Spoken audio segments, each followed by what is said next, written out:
Hello everyone, I welcome you all on my YouTube channel. आज हम बात करेंगे इंटरव्यू गाइडेंस की बीपीएससी एसडीएओ एंड बीएओ एग्ज़ाम का, जिसका कि रिज़ल्ट अभी 2 दिन पहले आउट हुआ है। बहुत सारे लोग होंगे जो ये सोच रहे होंगे कि इसके इंटरव्यू की तैयारी कहाँ से शुरू करें।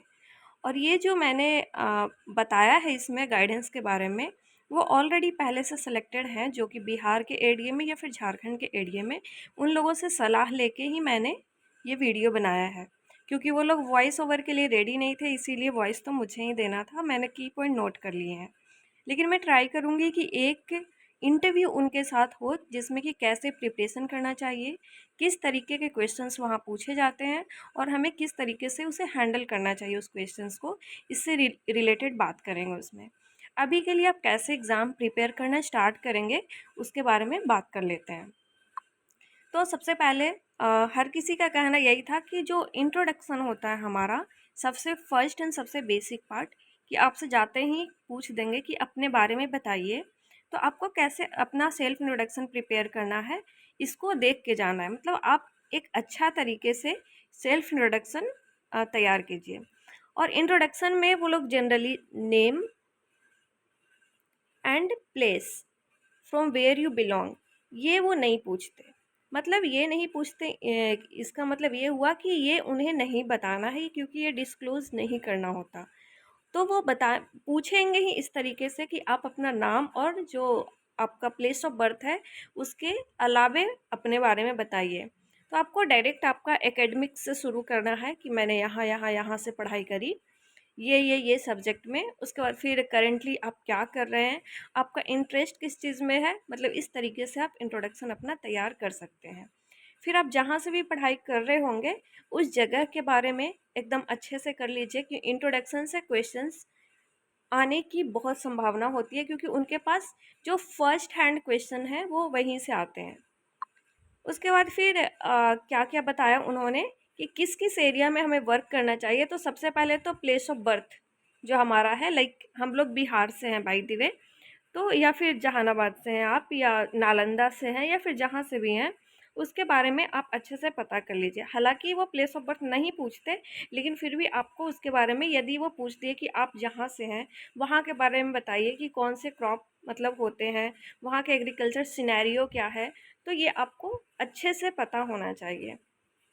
तो आपको प्लेस ऑफ बर्थ का जो हिस्ट्री है, एग्रीकल्चरल सिनेरियो है, ज्योग्राफी क्या है उस एरिया का, मतलब रेनफॉल का क्या कंडीशन है, कौन कौन से क्रॉप्स लिए जाते हैं, वहाँ पे किस टाइप का क्लाइमेट है, मतलब वार्म क्लाइमेट है या फिर फ्लडेड होता है या ड्रॉट होता है, तो उस तरीके से आप करके जाएंगे।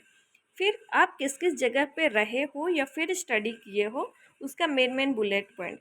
जैसे मैं झांसी से पढ़ी, ठीक है, तो हमें पता होना चाहिए कि मतलब झांसी में क्या क्या मेन चीज़ें हैं।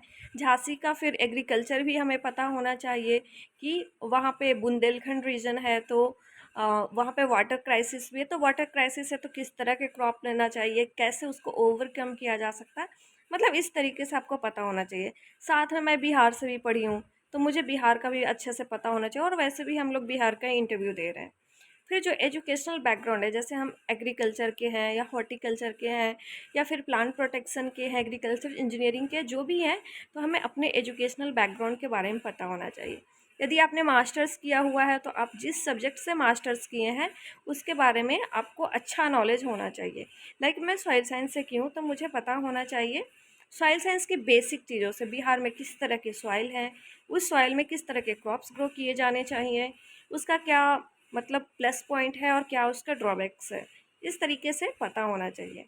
यदि आपका गैप ईयर है, लाइक आपने ग्रेजुएशन किया 2021 में और अभी तक 23 तक आप एमएससी नहीं किए, तो ये 2 इयर्स का मतलब, हालांकि अब तो 3 होने वाला है, लेकिन ये 2-3 इयर्स का आपका जो गैप ईयर है उसको आपको जस्टिफाई करना पड़ेगा कि हाँ मैं इस टाइम पे ये प्रिपेयर की, जिसमें ये एग्ज़ाम भी हमने क्लियर किया, या फिर किसी भी तरीके से आप जस्टिफाई कर सको कि हमारा ये जो गैप ईयर है वो बिल्कुल वेस्ट नहीं था, हमने कुछ ना कुछ सीखा, कुछ ना कुछ किया है इसमें। फिर सब्जेक्ट रिलेटेड थिंग मैंने बता ही दिया कि जैसे सब्जेक्ट एग्रीकल्चर है, तो मतलब इनका कहना था जो सिलेक्टेड लोग थे कि सिंपल सिंपल कुछ एग्रीकल्चरल डेफिनेशंस भी उन लोगों ने पूछ लिए थे। जैसे एलिलोपैथी क्या होता है, फिर डेपोग मेथड किस क्रॉप में किए जाते हैं। तो इस तरह का जो सब्जेक्ट रिलेटेड थिंग्स हैं, जो मेजर है, आप एग्रोनॉमी से करके जा रहे हो तो आपको एग्रोनॉमी के बारे में थोड़ा पता होना चाहिए। जैसे मैंने लिख भी दिया है, जैसे उन्होंने बताया था बिल्कुल उसी तरीके से मैंने लिखा है कि मेजर डेफिनेशंस क्रॉप बीच सीजन की, कौन से सीजन में क्रॉप, कौन सा सीजन में कौन सा क्रॉप लगाया जाता है उसके बारे में नॉलेज होना चाहिए। वहाँ के सॉइल एंड क्लाइमेट के बारे में पता होना चाहिए।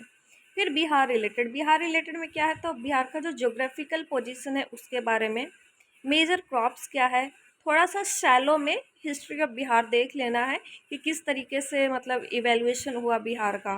लाइक सबसे पहले हम लोग पूरे बंगाल में थे, उसके बाद फिर उड़ीसा एंड बिहार है जो अलग हो गया था, उसके बाद फिर बिहार से उड़ीसा भी अलग हो गया और सिर्फ बिहार बना, फिर बिहार से झारखंड भी अलग हो गया।